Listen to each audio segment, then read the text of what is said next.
नमस्कार दोस्तों, मैं स्मित मिश्रा स्वागत करता हूँ एक बार फिर से आप सभी का एमजेटी एजुकेशन में। साथियों, नवंबर का पार्ट 2 ये अभी तक रह गया था, तो इसको हम लोग लेट में कवर कर रहे हैं, लेकिन कवर आपका पूरा कराया जा रहा है।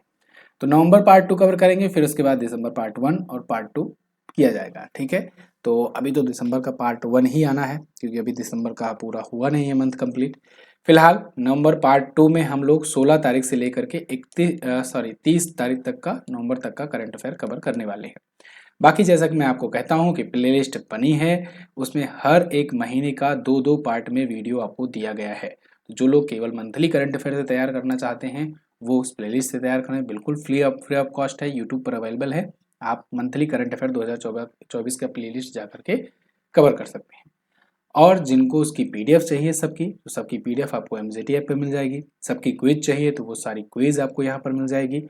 सब कुछ आपको एमजेटी ऐप पर मिलने वाला है, एमजेटी का सारा कंटेंट।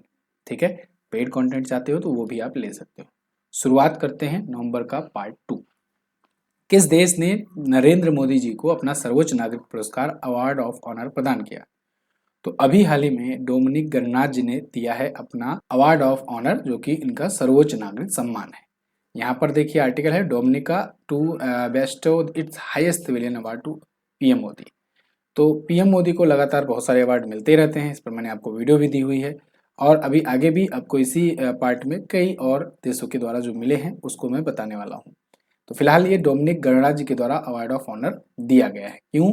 क्योंकि कोविड-19 के दौरान जब कोरोना वायरस फैल रहा था, तो कोविड-19 वैक्सीन भारत ने बहुत सारे देशों को उपलब्ध कराए थे। तो ऐसे में उसी पल को याद करते हुए इन्होंने सम्मानित किया है। नवंबर 2024 में मिसेज यूनिवर्स अमेरिका का खिताब किसने जीता? तो मिसेज यूनिवर्स अमेरिका का खिताब जीत लिया है दोस्तों, किसने? इसको जीता है शेफाली जामवाल ने। यहाँ पर देखिए, Shefali Jamwal, daughter of army veteran, ये जम्मू कश्मीर के एक रिटायर्ड आर्मी ऑफिसर थे। उनकी बेटी हैं, भारतीय मूल की हैं लेकिन अमेरिकी हैं, और इन्होंने मिसेज यूनिवर्स अमेरिका का खिताब जीता है। ठीक है, अगला, बोडोलैंड महोत्सव का उद्घाटन किसने किया 15 नवंबर को? तो बोडोलैंड महोत्सव का उद्घाटन पीएम मोदी ने किया है। बोडोलैंड महोत्सव दोस्तों, बोडोलैंड को सेलिब्रेट करने के लिए, बोडोलैंड क्षेत्र से के द्वारा जितने भी उत्पादन होते हैं उनको प्रोत्साहित करने के लिए, उनको एक मंच प्रदान करने के लिए ये महोत्सव मनाया गया, और ये बहुत जरूरी भी है। बोडोलैंड बोडोलैंड क्षेत्र जो है ना, उसमें असम के कुछ क्षेत्र, असम के मैक्सिमम क्षेत्र, पश्चिम बंगाल कुछ क्षेत्र, त्रिपुरा, नागालैंड, मेघालय, इन सब के क्षेत्र में रहने वाले निवासी जो हैं वो बोडो भाषा बोलते हैं, तो वो बोडोलैंड कहलाता है। और ये इसलिए ज़रूरी है कि नई दिल्ली में बुला करके एक महोत्सव टाइप का आयोजन करना और उनके लिए मंच प्रदान करना, जिससे वो अपने प्रोडक्ट, अपने द्वारा बनाए गए चीज़ों को वो सेलिब्रेट कर सकें, बेच सकें। तो ये इसलिए ज़रूरी है, कारण ये है कि बोडोलैंड की मांग हो रही थी कि एक अलग देश बना दिया जाए। अगर उन लोगों को हम लोग नई दिल्ली में ला ला करके सम्मानित नहीं करेंगे, उनको मुख्य धारा से नहीं जोड़ कर रखेंगे, तो कल को वो रुष्ट हो जाएंगे और मणिपुर की तरह दंगे करेंगे, या फिर मतलब कुछ देश विरोधी चीज़ें, हरकतें करेंगे, क्योंकि उनको लगेगा कि देश का हिस्सा होने के बाद भी हमें कोई फ़ायदा नहीं मिल रहा है। ठीक है, तो ऐसी चीज़ें करना बहुत अच्छा इनिशिएटिव होता है। अगला, बोडो, संथाली, ये सब 22 भाषाओं में शामिल हैं अनुसूची 8 में, ये तो आप जानते ही हो। अगला, हाल ही में कहाँ पर 18वें प्रवासी भारतीय दिवस के लिए वेबसाइट लॉन्च की गई? तो 18वां प्रवासी भारतीय दिवस ये भुवनेश्वर में मनाया जाएगा, और इसकी वेबसाइट भी भुवनेश्वर में लॉन्च की गई है। तो यहाँ पर देखिए, भारतीय प्रवासी दिवस के लिए ये वेबसाइट ऑफिशियल तरीके से लॉन्च की गई है। प्रवासी भारतीय दिवस कब आयोजित होगा? तो ये 8 से 10 जनवरी तक आयोजित होता है ये महोत्सव, और 9 जनवरी को होता है प्रवासी भारतीय दिवस। ठीक है, 9 जनवरी को प्रवासी भारतीय दिवस मनाया जाता है। क्यों मनाया जाता है? क्योंकि 1915 में महात्मा गांधी जी 9 जनवरी को ही साउथ अफ्रीका से वापस भारत आए थे। थीम इस बार की है, विकसित भारत में प्रवासी भारतीयों का योगदान। प्रवासी भारतीय मतलब कि ऐसे भारतीय जो नौकरी पेशा को लेकर के या किसी और वर्क प्रोफेशनल को लेकर के दूसरे देशों में जाकर रह रहे हैं, लेकिन भारत के प्रवासी हैं चूंकि, तो अपने फैमिली मेंबर्स या रिलेटिव्स इनको पैसे वगैरह भेजते हैं, तो ये बहुत बड़ी मात्रा में रेमिटेंस आता है। ठीक है, तो रेमिटेंस की वजह से भी अपना जो फॉरेक्स रिजर्व है ये इंक्रीज होता है, इसलिए हम लोग प्रवासी भारतीयों को भी काफ़ी ज़्यादा तवज्जो देते हैं। और एक रिपोर्ट के मुताबिक आप जानते हो कि दुनिया का सबसे ज़्यादा रेमिटेंस वाला देश भारत है, रेमिटेंस प्राप्त करने वाला। अगला, चीन के राष्ट्रपति ने किस देश में चांद के मेगापोर्ट परियोजना का अनावरण किया? तो चीन के प्रेसिडेंट शी जिनपिंग ने अभी पेरू एक दक्षिण अमेरिकी देश है, यहाँ पर चांद के मेगापोर्ट परियोजना का अनावरण किया है। आर्टिकल इंडियन एक्सप्रेस का आपके सामने है। ये बेल्ट एंड रोड इनिशिएटिव का ही एक प्रकार का हिस्सा है। देखो, बीआरआई मॉडल मैं आपको कई बार बता चुका हूँ। बीआरआई मॉडल के तहत वो पूरी दुनिया में अपना एक व्यापारिक मार्ग स्थापित कर रहा है। तो फिलहाल पेरू तो ये दक्षिण अमेरिका में पड़ता है, तो डायरेक्टली तो नहीं कहेंगे बीआरआई से जुड़ा हुआ है, लेकिन कहीं ना कहीं उसी मॉडल का ये हिस्सा है। पेरू में भी 1.3 बिलियन डॉलर का इन्वेस्टमेंट कर रहा है चीन, और इसके लिए पेरू के राष्ट्रपति दीना बोलुआर्ट और शी जिनपिंग दोनों ने मिलकर के इसका उद्घाटन किया है। तो ये एक मेगा पोर्ट होगा, ठीक है ना, बड़ा बंदरगाह होगा, औद्योगिक बंदरगाह होगा। अगला, किस राज्य में एशिया का सबसे बड़ा ओपन एयर व्यापार मेला बाली यात्रा शुरू हुआ? तो बाली यात्रा ये होता है ओडिशा में, और ये एशिया का सबसे बड़ा ओपन एयर व्यापार मेला होता है। ध्यान रहे, अगर ओपन एयर व्यापार मेला की बात की जाए तो सबसे बड़ा है ओडिशा का ये बाली यात्रा, ठीक है। और अगर पूछा जाए सबसे बड़ा मेला कौन सा है, तब आप बताएंगे कुंभ मेला, ठीक है ना। कुंभ मेला जो है ये सबसे बड़ा मेला है, लेकिन ये व्यापारिक मेला नहीं है, ये धार्मिक मेला है, ठीक है। तो कुंभ मेला 4 जगहों पर लगता है। कहाँ कहाँ पर? प्रयागराज वाला सबसे बड़ा, फिर नासिक, हरिद्वार और कहाँ पर? उज्जैन। अगला, तो बाली यात्रा ये है, प्राचीन समुद्री व्यापार इतिहास का जश्न मनाने के लिए ये सेलिब्रेट किया जाता है। अगला, COP29 के दौरान निम्न में से किन देशों ने ऊर्जा प्रणाली एकीकरण समझौता पर हस्ताक्षर किए? तो COP29 ये बाकू अजरबैजान में आयोजित हुआ, और इस पर ऊर्जा प्रणाली एकीकरण के लिए अजरबैजान के आसपास के जो देश कजाकिस्तान, अजरबैजान और उज्बेकिस्तान, इन तीनों ने मिलकर के इस पर सिग्नेचर किए हैं, ठीक है। यहाँ पर आर्टिकल देखिए, Kazakhstan, Azerbaijan, Uzbekistan sign energy system integration agreement. तो बाकू अजरबैजान में 11 से 12 नवंबर के बीच में क्या हुआ? COP29 हुआ। COP28 कहाँ पर हुआ था भाई? COP28 हुआ था दुबई में, यूएई दुबई में। COP27 कहाँ पर हुआ था? COP27 हुआ था मिस्र की राजधानी काहिरा में, ठीक है, इजिप्ट यानी मिस्र में। अगला, नवंबर 2024 में एशियाई खेलों के पदक विजेता प्रजनेश गुणेश्वरन ने किस खेल से संन्यास की घोषणा की? तो प्रजनेश गुणेश्वरन ये दोस्तों ये खिलाड़ी थे किसके? टेनिस के। इन्होंने संन्यास की घोषणा अब कर दी है। तो यहाँ पर आर्टिकल देखिए, Prajnesh Gunneswaran announces retirement for professional tennis. 2018 एशियाई खेल में ये कांस्य पदक जीत चुके हैं और शीर्ष क्रम के प्रोसेकल खिलाड़ी रह चुके हैं। अगला है, हाल ही में किस वाद्य यंत्र के विद्वान वरदारा कमलाकर राव का निधन हो गया? तो वरदारा कमलाकर राव जी ये प्रसिद्ध मृदंग वादक थे। मृदंग एक प्रकार का एक वाद्य यंत्र होता है कुछ इस प्रकार से, और इसके वादक थे। इनका अभी 88 वर्ष की उम्र में निधन हो गया है। ये संगीत नाटक अकादमी पुरस्कार जीत चुके थे और राष्ट्रपति पदक भी जीत चुके थे। अगला, मिस यूनिवर्स 2024 का खिताब किसने जीता? Very very most important question. तो मिस यूनिवर्स का खिताब इस बार जीत लिया है विक्टोरिया कैजोर थेलविग ने। इनको सेनिस पलासियोस ने क्राउन पहनाया। क्यों? क्योंकि इन्होंने पिछली बार जीता था, तो पिछली बार के जो विजेता होती हैं वही क्राउन पहनाती हैं इस बार की विजेता को। तो इन्होंने ताज पहनाया 73वें मिस यूनिवर्स का, सेनिस पलासियोस ने, पिछली बार की जो विजेता है। इस बार की विक्टोरिया कैजोर थेलविग हैं। फर्स्ट रनर अप रही चिडिम्मा एडेट्सना, सेकंड रनर अप रही मारिया फर्नांडा बोल्ट्रान। ये डेनमार्क की हैं विक्टोरिया, इसे याद रखना। अगला, हाल ही में हुई घोषणा के अनुसार सराय काले खां चौक का नाम बदलकर क्या रखा गया? तो सराय काले खां चौक जो कि दिल्ली में है, वहां पर उसका नाम अब बदल दिया गया है, भगवान बिरसा मुंडा चौक कर दिया गया है। ये भगवान बिरसा मुंडा जी की याद में ये किया गया है। आदिवासियों के भगवान कहे जाने वाले बिरसा मुंडा जी, इनका जन्म हुआ था 15 नवंबर के दिन, और इसीलिए 15 नवंबर सन 2000 को आपको पता होगा बिहार से झारखंड अलग हुआ 28वें राज्य के रूप में, ठीक है ना। तो बिरसा मुंडा की 150वीं जयंती के अवसर पर ये बदला गया है। केंद्रीय मंत्री मनोहर लाल खट्टर जी ने इसकी घोषणा की, और इनकी जयंती पर आप जानते हो 2021 से जनजातीय गौरव दिवस की शुरुआत हुई थी, पीएम मोदी ने घोषणा की थी। अगला है, नाइजीरिया ने किसको अपने दूसरे सर्वोच्च राष्ट्रीय पुरस्कार grand commander of the order of niger से सम्मानित किया है? यहाँ पर आर्टिकल देखिए द हिंदू का, PM Modi receive Nigeria second highest national award. तो नाइजीरिया का सेकंड हाईएस्ट नेशनल अवार्ड इन्हें मिला है, और ये सम्मान प्राप्त करने वाले मात्र दूसरे विदेशी व्यक्ति हैं। पहले प्राप्तकर्ता ब्रिटेन की ये महारानी थी एलिजाबेथ, 1969 में पाई थी, और अब पीएम मोदी को मिला है। तो ये एक बहुत बड़ी बात है। एक्चुअली में पीएम मोदी को मिला ये विदेशों में 17वां पुरस्कार, आगे भी अभी 2 और मिलेगा, 19 हो जाएंगे। 3 अहम समझौते हुए हैं भारत और नाइजीरिया के बीच में। इसमें सांस्कृतिक आदान प्रदान, कस्टम सहयोग और सर्वे सहयोग शामिल था। अगला, मॉरिशस में भारत का राजदूत किसे नियुक्त किया गया? तो मॉरिशस में अब भारत के नए राजदूत होंगे अनुराग श्रीवास्तव। आर्टिकल देखिए, diplomat Anurag Srivastava appointed as India's next envoy to Mauritius. Mauritius एक अफ्रीकी देश माना जाता है, हालांकि वो हिंद महासागर का हिस्सा है, लेकिन अफ्रीका के पास पड़ता है, इसलिए अफ्रीकी देश हम लोग कहते हैं उसे। वहाँ पर 90% भारतीय रहते हैं। मॉरिशस की राजधानी पोर्ट लुइस होती है और नवीन राम गुलाम यहाँ के प्रधानमंत्री हैं। मुद्रा मॉरिशस रूपी है। अगला, हाल ही में मिली जानकारी के अनुसार कहाँ पर दुनिया का पहला high altitude para sport centre बनाया जाएगा?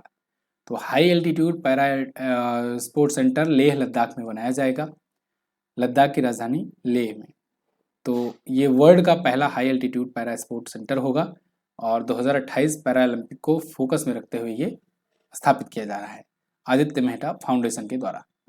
अगला, किस राज्य की गुरु घासीदास तमोर पिंगला टाइगर रिजर्व को भारत के 56वें टाइगर रिजर्व के रूप में अधिसूचित किया गया?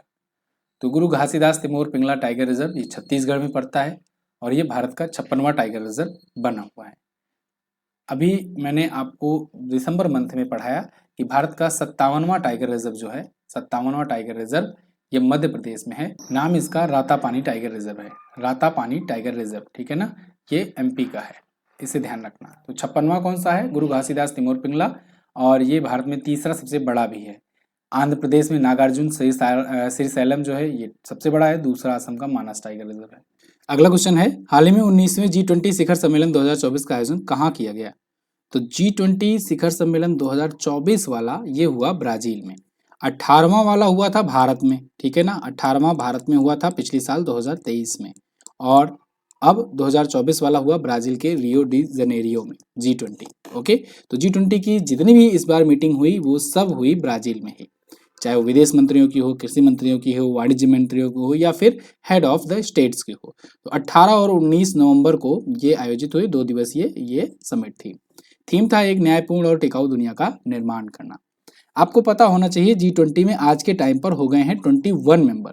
तो अगर कायदे से कहा जाए तो ये G20 नहीं G21 है, लेकिन चूंकि प्रचलित नाम G20 है तो इसलिए G20 बुला रहे हैं।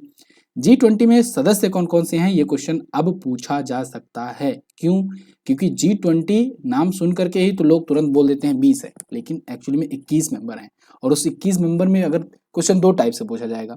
अगर पूछा जाए कि G20 में सदस्य कितने हैं, तब तो आपको 21 बताना है। अगर पूछा जाए G20 में कितने देश हैं, तब आप बताएंगे 19 देश हैं। कैसे, आइए बताते हैं। G20 में 19 देश हैं और 2 संगठन हैं, एक यूरोपियन यूनियन है और एक पिछली बार इंडिया के टाइम पर अफ्रीकन यूनियन जुड़ा है। तो अफ्रीकन यूनियन यानी AU, यूरोपियन यूनियन यानी कि EU, ये दोनों हैं संगठन, और 19 तो कंट्री हैं। तो यानी 2 संगठन हो गए। और ये कब जुड़ा? 2023 में जुड़ा, भारत में जब समिट हो रही थी तब, ठीक है, अफ्रीकन यूनियन। और पिछली बार वाला 9 से 10 सितंबर को भारत में हुआ ही था, भारत मंडपम में। अगला, नवंबर 2024 को किसको भारत का नया नियंत्रक एवं महालेखा परीक्षक यानी कैग नियुक्त किया गया? तो भारत के अब 15वें कैग नियुक्त कर दिए गए हैं। कौन है 15वें कैग? ये हैं दोस्तों के संजय मूर्ति। 14वें कैग थे गिरीश चंद्र मुर्मू जी, काफी लंबे समय तक रहे। अब 15वें सदस्य आ गए हैं के संजय मूर्ति। आर्टिकल आपके सामने है, K Sanjay Murthy becomes the next controller and auditor general of India, यानी भारत के महालेखा परीक्षक और नियंत्रक।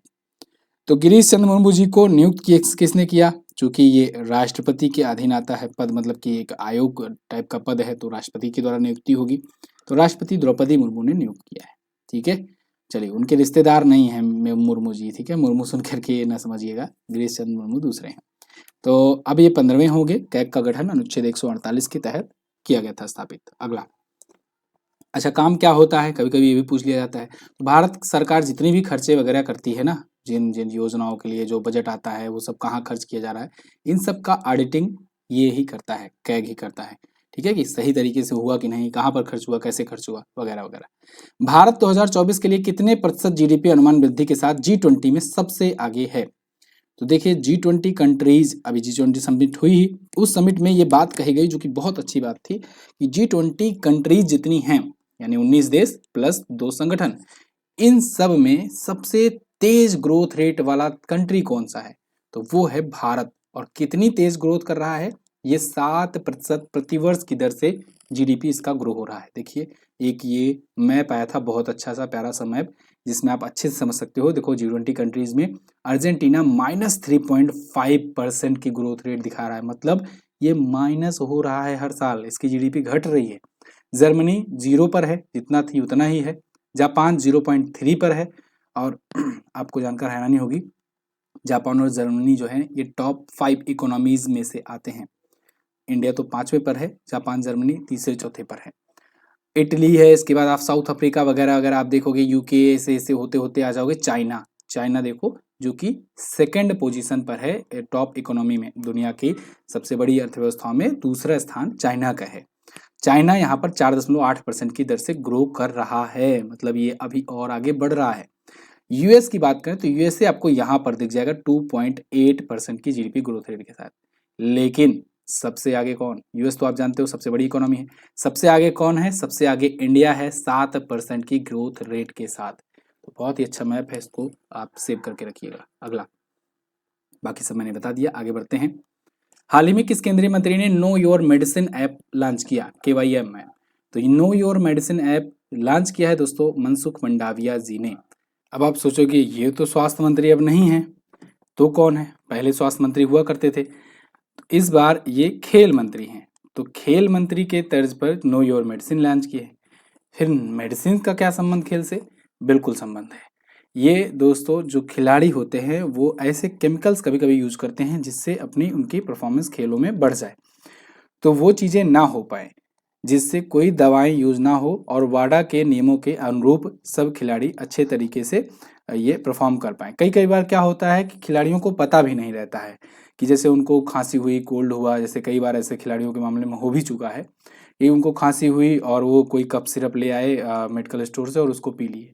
बाद में पता चला कि वो कफ सिरप या उसमें जो केमिकल्स था वो वाडा के द्वारा रिस्ट्रिक्ट किया गया था और उस रिस्ट्रिक्शन की वजह से वहां पर उन पर प्रतिबंध लगा दिया गया और वो खेल में हिस्सा नहीं ले पाए। तो ऐसा कुछ ना हो, लोगों को, खिलाड़ियों को पता रहे कि कौन कौन सा मेडिसिन उनको खाना है, कौन कौन सा नहीं खाना है, इसके लिए ये युवा और खेल मंत्रालय ने लॉन्च किया है ये ऐप। ठीक है, तो इसमें वो पूरी डिटेल रहेगी, तो जिससे नाडा का भी काम हो सके और वाडा का भी काम हो सके। नाडा मतलब कि नेशनल एंटी डोपिंग एजेंसी, वाडा मतलब वर्ल्ड एंटी डोपिंग एजेंसी। तो खेलों में डोपिंग से बचाने के लिए। अगला क्विज पीडीएफ आपको सबको पता है कि एमसीटी ऐप पर मिलती ही है। सभी महीनों की डेली पीडीएफ, वीकली पीडीएफ और मंथली पीडीएफ और उसकी सबकी क्विज यहाँ पर आपको मिल जाएगी। अगला, टाटा स्टील शतरंज इंडिया ब्लिट्ज का खिताब किसने जीता? इसको जीत लिया मैग्नस कार्लसन ने। मैग्नस कार्लसन आप जानते हो वर्ल्ड नंबर 1 नॉर्वे के ये चैंपियन खिलाड़ी हैं और इन्होंने अभी ये जीत लिया है। कोलकाता में आयोजित किया गया था टाटा स्टील शतरंज इंडिया ब्लिट्ज खिताब 2024 का इन्होंने जीत लिया। सेकंड पर वेस्ले सोरे और तीसरा स्थान अर्जुन एरिगैसी के था, ये भारत के हैं। और आर प्रज्ञानंदा चौथे स्थान पर है। अच्छा, कुछ दिन पहले अभी डी गुकेश का नाम आया था सामने। डी गुकेश ये बन गए हैं वर्ल्ड चेस चैंपियन। ध्यान रखना, वर्ल्ड चेस चैंपियन। हालांकि ये दिसंबर का कंटेंट है, दिसंबर की न्यूज है, लेकिन आप याद रखिएगा ये 18वें वर्ल्ड चेस चैंपियन बने हैं और दुनिया के सबसे युवा वर्ल्ड चेस चैंपियन बने हैं, मात्र 18 वर्ष की उम्र में भी बने हैं। तो डी गुकेश का भी नाम याद रखना, ये वर्ल्ड चेस चैंपियन है आज के रैंक पर, भारत के हैं। अगला, 31वीं एशिया प्रशांत आर्थिक सहयोग आर्थिक नेताओं की बैठक कहाँ पर हुई? तो एपेक के आर्थिक नेताओं की बैठक लीमा में, लीमा पेरू में है और वहां पर आयोजित की गई एपेक की बैठक। देखो, एक एपेक होता है, एक ओपेक होता है। तो ओपेक दूसरा कुछ है, ठीक है, और एपेक दूसरा है, दोनों में अंतर जान लो। एपेक मतलब एशिया पैसिफिक रीजन में आर्थिक सहयोग यानी इकोनॉमिक कोऑपरेशन के लिए संगठन है एशिया पैसिफिक रीजन में। और ओपेक जो है ये organisation of petroleum exporting countries है, मतलब जो देश पेट्रोलियम एक्सपोर्ट करते हैं उनका एक संगठन है। तो ये दूसरा संगठन हुआ, ठीक है। ये एपेक की बात हो रही है, यहाँ पर कंफ्यूज मत हो, इसलिए मैं आपको बता रहा हूँ। ये 31वीं ये बैठक थी, लीमा पेरू में 15 और 16 नवंबर को हुई आयोजित। सशक्तिकरण, शामिल करना और बढ़ाना ये इस बार की थीम थी। दक्षिण कोरिया 2025 में इसकी मेजबानी करेगा, यानी अगली बार करेगा। 2024 वाला पेरू कर रहा है। एपेक के 21 सदस्य देश हैं और 1989 में स्थापित हुआ था, सिंगापुर में हेडक्वार्टर है। भारत इसका सदस्य देश नहीं है, ना ही भारत इसका सदस्य है। अगला, सुप्रीम कोर्ट ने कहां पर वायु प्रदूषण को लेकर ग्रेप 4 नियम लागू किया? इस पर मैंने आपको बाकायदे वीडियो भी दी हुई है। ग्रेप 4 जो है नियम दिल्ली एनसीआर में लॉन्च किया गया है या लागू किया गया है कह सकते हैं। ये बेसिकली जब एयर क्वालिटी खराब हो जाती है तो एयर क्वालिटी खराब होने पर क्या क्या रिस्ट्रिक्शन लगाए जाएं उसके लिए ग्रेप नियम होते हैं, ग्रेप ग्रेड होता है, वही ग्रेप ग्रेड है। जैसे जैसे आप समझो GRAP stage 1, GRAP stage 2, GRAP stage 3 या ग्रेप स्टेज 4 होता है। यहाँ पर ग्रेप स्टेज 4 की बात की गई है। ये तब होता है जब AQI यानी एयर क्वालिटी इंडेक्स जो है ये इतना चला जाता है इस लेवल में। कैसे बताते हैं, 0 से 50 तक अगर AQI है तब मतलब गुड है, कोई दिक्कत वाली बात नहीं है। अगर एयर क्वालिटी इंडेक्स भी मैं आपको बता चुका हूँ, देखो PM होता है एक PM 2.5, एक PM 10 है ना, तो पार्टिकुलेट मैटर होता है 2.5। देखो बहुत सारे लोगों को ना केवल मंथली वो देखते हैं तो उनके लिए मैं पूरा डिटेल मुझे बताना पड़ता है। पार्टिकुलेट मैटर का मतलब ये हुआ कि हवा में जो मैटर्स होते हैं, जो कण होते हैं धूल के, वो कितने बड़े हैं। तो दो टाइप से उनको नापा जाता है, एक 2.5 mm वाला 2.5, एक 10 mm वाला 10, तो मतलब बड़ा बड़ा भी वाला। तो 2.5 और 10 को लेकर के ये देखा जाता है कितना ज़्यादा ऐसा है, तो उसी से पता लगाया जाता है कि उस एयर की क्वालिटी कितनी है, वो वायु कितनी शुद्ध है। तो इसी पर एक इंडेक्स निकाला जाता है। अगर 0 से 50 तक AQI है तो मतलब गुड है, 51 से 100 है तो मतलब सेटिस्फैक्ट्री है, कोई दिक्कत नहीं होगी। 100 से 200 है मॉडरेट है, तो मतलब जो लोग अस्थमा, लंग, हार्ट डिसीज से मरीज हैं उनको डिस्कम्फर्ट हो सकता है, बाकी नॉर्मल लोगों को दिक्कत नहीं होगी। 201 से 300 के बीच में है अगर हवा, तो मतलब ये बहुत सारे अधिकांश लोगों को दिक्कत करने लगेगी, लंबे समय के लिए दिक्कत करेगी, बहुत ऐसा नहीं होगा बहुत हार्ड होगा। लेकिन 200 से अगर 400 के बीच में है या 300 से 400 कहें तो ये रेस्पिरेटरी इलनेस का कारण बन सकता है, आपको अस्थमा का मरीज बना सकता है। आप समझ लो कि दिन भर में बिना कुछ किए केवल जिंदा रहते हो, हवा में निकल भी जाते हो, तब भी समझ लो 8-10 सिगरेट फूंका है। इससे ही 401 से 500 हो गया तो वो सेवियर कंडीशन है, मतलब बहुत हालत खराब है हवा की, और वहाँ पर बिल्कुल रहना नहीं चाहिए, वहाँ से हट जाना चाहिए। और यही स्थिति अब यहाँ पर आ गई थी दिल्ली में जब ग्रेडेड नियम लाए गए। अब ये ग्रेप नियम क्या है? ग्रेडेड रिस्पॉन्स एक्शन प्लान है। ये तब होता है जब मान लीजिए एयर क्वालिटी इंडेक्स इन रूपों में आती है, मतलब इन कंडीशन में आती है, तब ये लागू किए जाते हैं। इसको लागू करने का मतलब ये हुआ कि किन किन चीज़ों पर प्रतिबंध लगाए जाएंगे। जैसे मान लो स्टेज 1 है, ग्रेप स्टेज 1 लागू है तो मतलब पराली जलाना या जो ट्रक वगैरह है, भारी वाहन है, इन पर रिस्ट्रिक्शन लगाए जाएंगे। स्टेज 2 है तो ऑड इवन वाले टाइप का लगाया जाएगा नियम, या ज़्यादा समय तक रात में बंद कर दिए जाएंगे फैक्ट्री, या बहुत सारी ऐसी चीज़ें नहीं है। स्टेज 4 है तो मतलब बहुत हाई प्रतिबंध लगाए जाएंगे और बिल्कुल एक प्रकार से लॉकडाउन टाइप का लगा दिया जाता है कि कोई भी गाड़ियां वगैरह ना चलें, प्रदूषण बिल्कुल उत्पादन ना हो। तो दिल्ली का AQI तो भैया कांटा ही पार कर गया है, बहुत गंभीर कैटेगरी में है।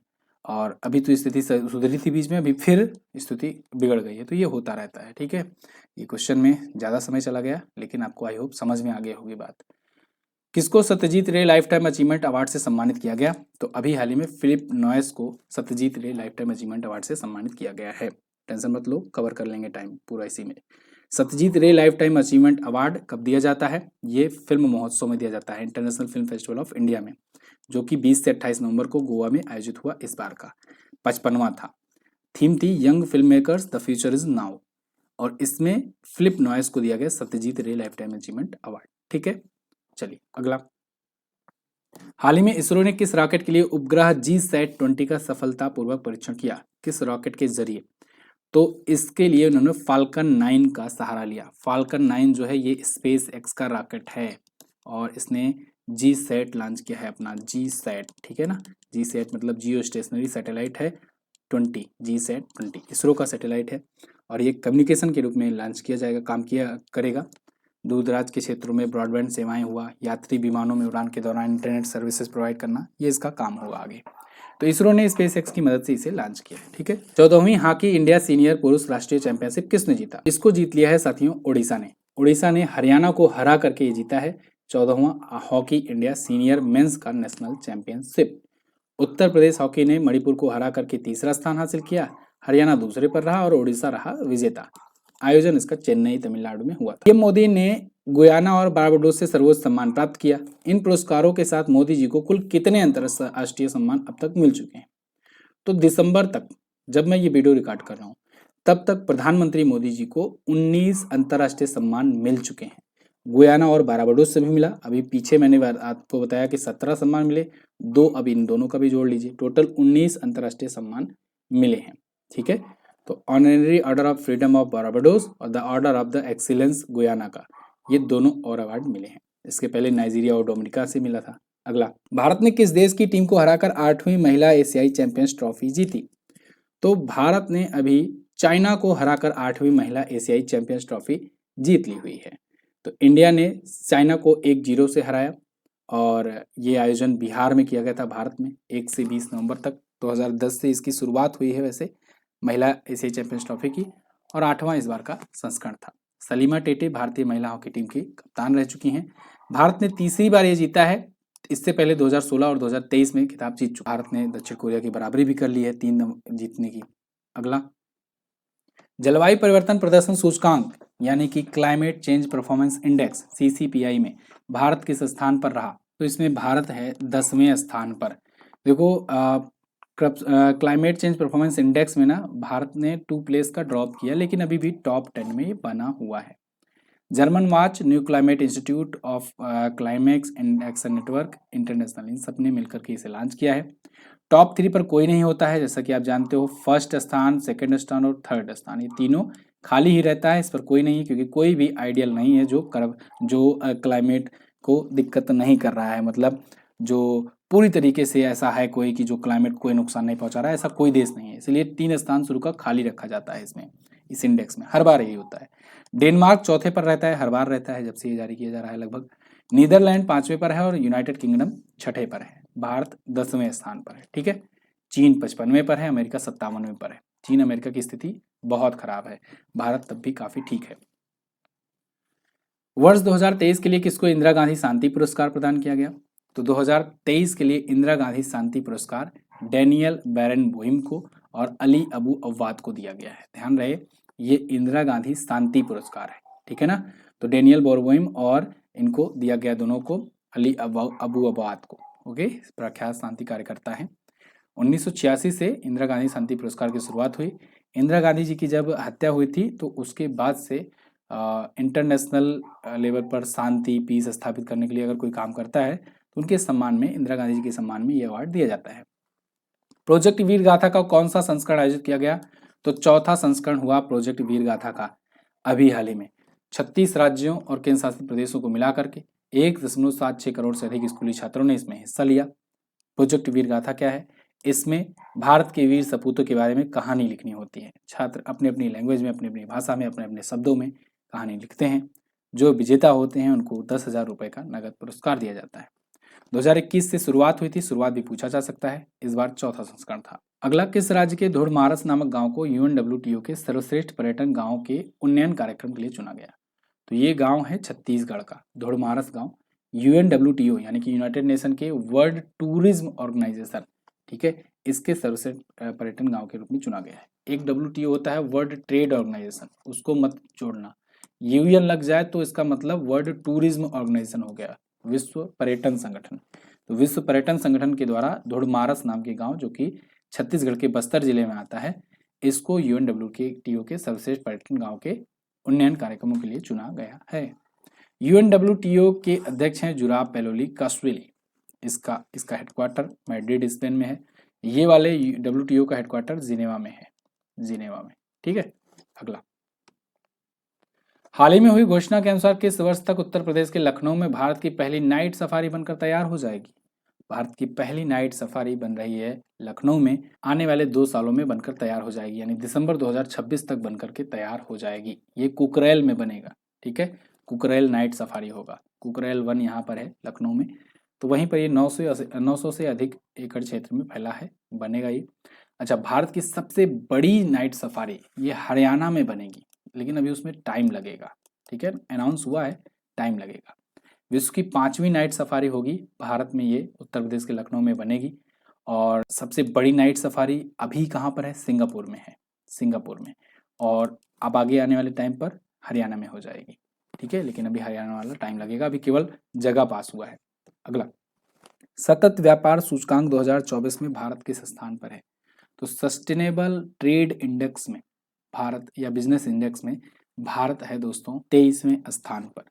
यहाँ पर आर्टिकल देखिए, top 10 most sustainable economies in 2024, India's position explain. तो इंडिया की पोजीशन जो है ये ओवरऑल 23rd पर है। ठीक है, टोटल स्कोर इंडिया को 24 मिला है, और इसी के साथ भारत 23वें स्थान पर है। टॉप पर न्यूजीलैंड है, सेकंड पर यूनाइटेड किंगडम यानी यूके है, थर्ड पर है ऑस्ट्रेलिया। हेनरिच फाउंडेशन ऑफ और IMD ने इसे मिलकर जारी किया है। अगला, अप्रैल 2025 में कौन सा राज्य खेलो इंडिया यूथ गेम और पैरा गेम की मेजबानी करेगा? अभी कल ही मैंने आपको एक वीडियो में बताया, बिहार में अब अगला खेलो इंडिया यूथ गेम और पैरा गेम आयोजित किए जाएंगे। और अभी खेलो इंडिया विंटर गेम की बात करें तो विंटर गेम तो आप जानते हो लेह लद्दाख और जम्मू कश्मीर में हर बार होता है, क्योंकि भाई विंटर गेम के लिए माहौल भी तो ऐसा चाहिए, तो वहाँ होता है। जबकि खेलो इंडिया यूथ गेम और पैरा गेम 2025 में ये होगा बिहार में। अच्छा, इस बार ये भी अनाउंस किया गया कि अब जहाँ जहाँ भी खेलो इंडिया यूथ गेम होगा वहीं वहीं खेलो इंडिया पैरा गेम भी होगा। जस्ट वैसे ही जैसे ओलंपिक जहाँ होता है फिर कुछ दिन बाद वहीं पर पैरालंपिक होता है। ठीक है, तो ये होगा 10 से 15 दिनों के अंतराल बीच में होंगे और उसके बाद आयोजन वहीं होगा। अभी बिहार के राजगीर में ही महिला एशियन चैंपियंस ट्रॉफी हुआ है, हॉकी चैंपियनशिप, इसको भारत ने जीता भी। अगला, किस राज्य में 9वां अमूर फाल्कन महोत्सव मनाया गया? तो अमूर फाल्कन महोत्सव बहुत इंपॉर्टेंट फेस्टिवल है, ये मणिपुर में मनाया जाता है, और इसी अभी यहाँ 9वां मनाया गया अमूर फाल्कन फेस्टिवल। ठीक है ना, तो ये तमिलगोंग में तामेंगलोंग में, ठीक है, ये आयोजित किया गया। अमूर फाल्कन एक पक्षी होता है, उसी के प्रति अवेयरनेस फैलाने के लिए मनाते हैं। अच्छा, पक्षी से याद आया, एक हॉर्निबल पक्षी होता है जिसकी याद में नागालैंड में हॉर्निबल फेस्टिवल मनाते हैं 1 से 10 दिसंबर। अगला, देश का पहला संविधान संग्रहालय किस राज्य में खोला गया? तो पहला संविधान संग्रहालय कॉन्स्टिट्यूशन म्यूजियम ये खोला गया है हरियाणा में अभी हाल ही में। ठीक है ना, सोनीपत की OP जिंदल ग्लोबल यूनिवर्सिटी में खोला गया है। लोकसभा अध्यक्ष ओम बिरला ने इसका उद्घाटन किया है। अंतर्राष्ट्रीय आपराधिक न्यायालय ने किस देश के प्रधानमंत्री के खिलाफ गिरफ्तारी वारंट जारी किया है? तो इंटरनेशनल क्रिमिनल कोर्ट ने अभी इजराइल के प्रधानमंत्री बेंजामिन नेतन्याहू के खिलाफ गिरफ्तारी वारंट जारी किया है। क्यों? गाजा वगैरह में जो युद्ध हुआ और गाजा में जो चीज़ें चली, तो इन्होंने बेंजामिन नेतन्याहू को भी ले लिया कटघरे में, और इसके अलावा हमास के जो नेता थे मोहम्मद दीब इब्राहिम अल मसरी, इनको भी ले लिया। तो पूर्व रक्षा मंत्री योव गैलेंट इसराइल के, इनको भी ले लिया। तो इन तीनों के खिलाफ गिरफ्तारी वारंट जारी किया है कि ICC के जो सदस्य हैं, ICC मतलब इंटरनेशनल क्रिमिनल कोर्ट वाला, इन देशों में अगर ये लोग दिखाई पड़े तो इनको गिरफ्तार कर लिया जाए। ये होता है गिरफ्तारी वारंट। ठीक है ना, हालांकि इसमें 125 देश हैं। 2010 में ये लागू हुआ था, कहें कि आया था अस्तित्व में। तमोको अकाने इसके अध्यक्ष हैं। उद्योग परिवर्तन के लिए नेतृत्व समूह यानी लीड IT का 6वां वार्षिक शिखर सम्मेलन कहाँ आयोजित किया गया? ये इंपॉर्टेंट क्वेश्चन है, इसको याद रखना। लीड IT का 6वां वार्षिक शिखर सम्मेलन ये साथियों हुआ कहाँ पर? बाकू अजरबैजान में। बाकू अजरबैजान में एक चीज और हुआ है, क्या हुआ है भाई? COP29। ठीक है, ये भी हुआ है, ये भी ध्यान रखना। और लीड IT का ही वार्षिक सम्मेलन भी हुआ। भारत और स्वीडन ने सह अध्यक्षता की है, और इसका लक्ष्य रखा गया है 2050 तक ऊर्जा गहन भारी उद्योग में शुद्ध शून्य कार्बन उत्सर्जन। अगला, इसरो ने किस देश की अंतरिक्ष एजेंसी के साथ गगनयान मिशन के लिए समझौता किया है? तो गगनयान मिशन के लिए लगातार एग्रीमेंट हो ही रहा है। इसी कड़ी में अब ऑस्ट्रेलिया ने भी समझौता कर लिया है। इसरो भारत का अंतरिक्ष संगठन है, जानते ही हो, तो उसने ऑस्ट्रेलिया की स्पेस एजेंसी के साथ समझौता किया है। देखो, गगनयान मिशन एक बहुत बड़ा मिशन होने वाला है। इसके तहत हम लोग अपने नागरिकों को अंतरिक्ष में भेजेंगे, पहली बार अपना देसी मिशन होगा खुद का। तो इसमें बहुत सारे देशों से मदद ली गई है, फ्रांस से भी, रूस से भी। ठीक है, कुछ इंजन फ्रांस से लिए गए हैं, रूस में ट्रेनिंग दिलाई दी गई है, नासा का भी सहयोग मिल रहा है, ऑस्ट्रेलिया की स्पेस एजेंसी भी यहाँ पर कुछ चीज़ें यहाँ पर लगाएगी या कुछ मदद मिलेगी, है ना। तो अब फ्रांस भी कुछ सहयोग कर रहा है। तो सबसे मिलजुल करके भाई भारत ने ये करना शुरू किया है, क्योंकि बहुत सारी चीज़ें होती हैं और बहुत बड़ा मिशन है, आम बात नहीं है। ठीक है ना, तो इसीलिए मदद लेनी पड़ती है, इसमें कोई बुरी बात नहीं है। इंडियन स्पेस रिसर्च ऑर्गेनाइजेशन, इसकी स्थापना 1969 में हुई थी, मुख्यालय बेंगलुरु में है। S सोमनाथ अध्यक्ष हैं। हाल ही में पीएम मोदी को किस देश में doctor Martin Luther king junior विश्व शांति पुरस्कार से सम्मानित किया गया? एक और सम्मान।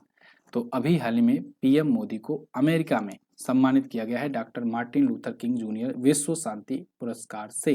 तो देखिए ये हो गया 20वां पुरस्कार। अभी मैंने 19 बताया आपको, अब यहाँ पर 20 कर लीजिए, अपडेट कर लीजिए।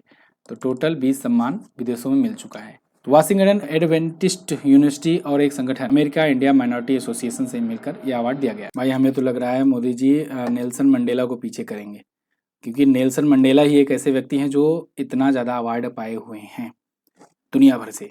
ठीक है, अपने देश से नहीं, दुनिया भर से लगभग जितने भी देश बड़े बड़े हैं सबने अपना बड़ा सर्वोच्च पुरस्कार नेल्सन मंडेला जी को दिया हुआ है। उसी कड़ी में मोदी जी भी बढ़ रहे हैं आगे। देखना होगा क्या होगा। ये भारत के प्रधानमंत्री के लिए गर्व की बात होगी, इनफैक्ट हम सभी भारतीयों के लिए।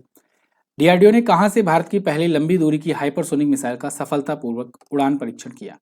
तो डीआरडीओ अगर हाइपरसोनिक मिसाइल की परीक्षण कर रहा है या कोई भी लंबी दूरी की मिसाइल की परीक्षण कर रहा है तो वो एपीजे अब्दुल कलाम द्वीप से करता है, जिसे पहले हैवलॉक द्वीप के नाम से जाना जाता था। हैवलॉक द्वीप का नाम आप जानते हो एपीजे अब्दुल कलाम द्वीप किया गया। ये कहाँ पर है? उड़ीसा में। ठीक है ना, तो उड़ीसा के पास ये स्थित है द्वीप। और 5 मैक से ज़्यादा की स्पीड जब हो जाती है तो वो हाइपरसोनिक हो जाता है, इससे नीचे रहती है तो सुपरसोनिक मिसाइल होती है। तो उस हाइपरसोनिक मिसाइल की टेस्टिंग करके भारत ने एक इतिहास रच दिया है। इस पर मैंने आपको वीडियो भी दी थी। डीआरडीओ ने ये बनाया है 1500 किलोमीटर के आसपास में इसकी रेंज होने वाली है। 480 किलोग्राम का ये न्यूक्लियर वारहेड भी ले जा सकता है और लो ट्रेजेक्ट्री में जाएगा तो रडार वगैरह से भी बच सकता है। तो फिलहाल सब कुछ बता ही दिया मैंने, आगे बढ़ते हैं। अगला, हाल ही में आर्मेनिया में आयोजित 37वीं CISM विश्व सैनिक कुश्ती चैंपियनशिप में भारत ने कुल कितना पदक जीता? तो भारत ने जीता है टोटल 7 मेडल। यहाँ पर देखिए ये ट्वीट है मिनिस्ट्री ऑफ डिफेंस गवर्नमेंट का। इन्होंने बताया टोटल 7 मेडल आए हैं, जिनमें से 3 तो आए हैं गोल्ड मेडल, 1 सिल्वर मेडल और 3 ब्रॉन्ज मेडल आए हैं। 18 से 24 नवंबर तक आर्मेनिया में आयोजन किया गया। स्वर्ण पदक विजेताओं में रितिका हुड्डा, ज्योति सेहगाग और जयदीप थे। ठीक है, सिल्वर मेडल सुबेदार श्रवण ने जीता है। भारत की महिला टीम ने इस समारोह में पहली बार हिस्सा लिया था। अगला, हाल ही में किस राज्य के करीमगंज जिले का नाम बदलकर श्रीभूमि जिला किया गया? ये असम में पड़ता है, असम का जिला था और इसका नाम अब बदलकर श्रीभूमि जिला किया गया है। असम के सीएम हेमंता बिस्वा शर्मा ने ये डिसीजन लिया है। ये नोबेल पुरस्कार विजेता कवि रविन्द्रनाथ टैगोर जी ने इसे श्रीभूमि कहा था माँ लक्ष्मी को लेकर के, और 100 साल पहले ही वर्णित किया था उन्होंने बुक में, तब से ये नाम था और आगे करीमगंज नगर था तो इसका नाम अब बदल दिया गया है। अगला, हाल ही में जारी रिपोर्ट के अनुसार एआई विशेषज्ञों में भारत किस स्थान पर है? तो एआई स्पेशलिस्ट में भारत आज के टाइम पर दूसरे स्थान पर है और एआई से रिलेटेड जुड़े जो रिसर्च पब्लिकेशन होते हैं उसमें तीसरे पर है। देखिए यहाँ पर एनडीटीवी का आर्टिकल है, India rank second globally in AI specialist and third in research publication. तो रिसर्च पब्लिकेशन में तीसरे पर हैं और एआई विशेषज्ञ में दूसरे पर। बीसीजी की ये रिपोर्ट है, बोस्टन कंसल्टिंग ग्रुप की ये रिपोर्ट है। तो इसमें टॉप पर कौन है? अमेरिका। अगला है, हाल ही में आयोजित चाइना मास्टर्स 2024 के पुरुष एकल का खिताब किसने जीता? चाइना मास्टर्स खिताब इसको जीत लिया है एंडर्स एंटोन सेन ने। एंडर्स एंटोन सेन ने जोनाथन क्रिस्टी को हरा दिया है और इसके बाद इन्होंने ये जीत लिया है पुरुष एकल का खिताब। अच्छा, महिला एकल किसने जीता है? एन से यंग ने। बाकी तो आपको जरूरत है नहीं, केवल महिला एकल और पुरुष एकल ही याद रखिएगा चाइना मास्टर्स का। ठीक है, 17वां संस्करण था। राष्ट्रपति द्रौपदी मुर्मू जी ने भारत के संविधान को किन 2 भाषाओं में जारी किया? तो अभी राष्ट्रपति द्रौपदी मुर्मू जी ने संस्कृत और मैथिली ये 2 लैंग्वेज में संविधान को लॉन्च किया हुआ है। यहाँ पर देखिए आर्टिकल है, मैथिली एंड संस्कृति वर्जन ऑफ कॉन्स्टिट्यूशन ये लॉन्च किया गया 26 नवंबर को संविधान दिवस के अवसर पर लॉन्च किया गया है। ठीक है, अगला, हाल ही में किस टीम ने डेविस कप जीता है? डेविस कप इसको जीत लिया है दोस्तों इटली ने। डेविस कप टेनिस का एक बड़ा टूर्नामेंट होता है और इसको जीत लिया है अभी हाल ही में इटली ने। ये टीम होता है, देश देश वाइज होता है। ठीक है, तो जैनिक सिनर की अगुवाई में विश्व के नंबर 1 रैंकिंग पर जो कि हैं वर्तमान में, इन्होंने इटली को जिता दिया फाइनल में नीदरलैंड को हरा करके। स्पेन के मलागा में आयोजित किया गया था। इटली 2 बार इससे पहले भी जीत चुकी है, इस बार तीसरा कप था इसका। 1976 और 2023 में डेविस कप जीता था, अब लगातार दूसरी बार जीत लिया है। अच्छा, इस वर्ष डेविस कप और बिली जीन कप इन दोनों को ये जीत लिया है। बिली जीन कप भी इस बार जीता था इटली ने, स्लोवाकिया को हरा करके। ओके, अगला, ब्राजील में भारत का अगला राजदूत किसे नियुक्त किया गया? तो ब्राजील में अगले राजदूत दिनेश भाटिया होंगे।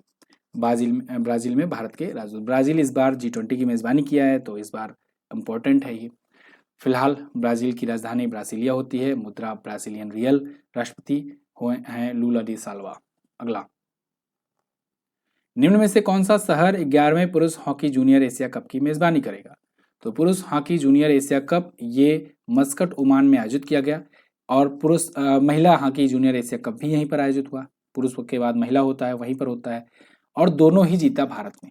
ठीक है ना। अब तो विजेता भी डिक्लेयर हो गया, क्योंकि ये नवंबर की वीडियो में रिकॉर्ड कर रहा हूँ। तो विजेता भारत ही रहा, पुरुष का भी और महिला का भी। ठीक है ना, महिला और पुरुष दोनों का, ये बात याद रखना। मस्कट ओमान में ये आयोजित किया गया था 27 नवंबर से 4 दिसंबर, फिर 4 दिसंबर से 15 दिसंबर। और पिछली बार की भी दोनों विजेता भारत ही थी। ये भी इंटरेस्टिंग बात है, पिछली बार की भी और इस बार की भी विजेता भारत ही है। ठीक है ना, 2024 की भी, 2024 की भी। अगला, हाल ही में मिली जानकारी के अनुसार 13वें संयुक्त राष्ट्र वैश्विक भू स्थानिक सूचना प्रबंधन एशिया प्रशांत सम्मेलन का आयोजन कहाँ किया गया?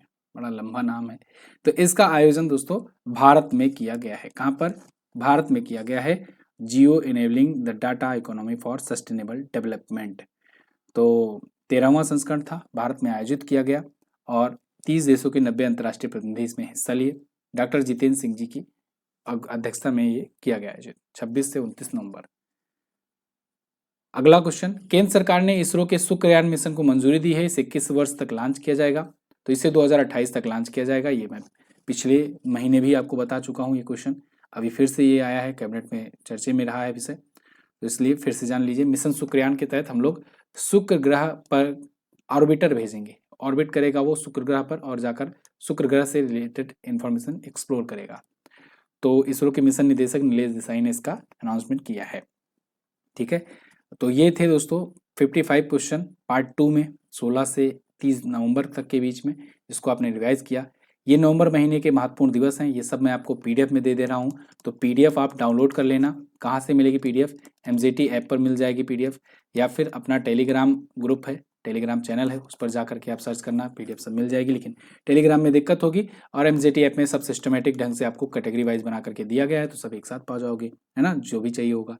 तो यहाँ पर देखो मिस यूनिवर्स वगैरह का ये पूरा लिस्ट है। इसके अलावा पीएम मोदी को मिले जो पुरस्कार रहे हैं, रिसेंट जो पुरस्कार मिले हैं, ये सब की लिस्ट है। बहुत इंपॉर्टेंट चीज़ें हैं जो मैं ये एक्स्ट्रा डाटा आपको देता हूँ बिल्कुल फ्री में। ये देखिए चर्चित निधन है जो अभी हाल फिलहाल में हुए हैं, उनका लिस्ट है। प्रमुख इस्तीफा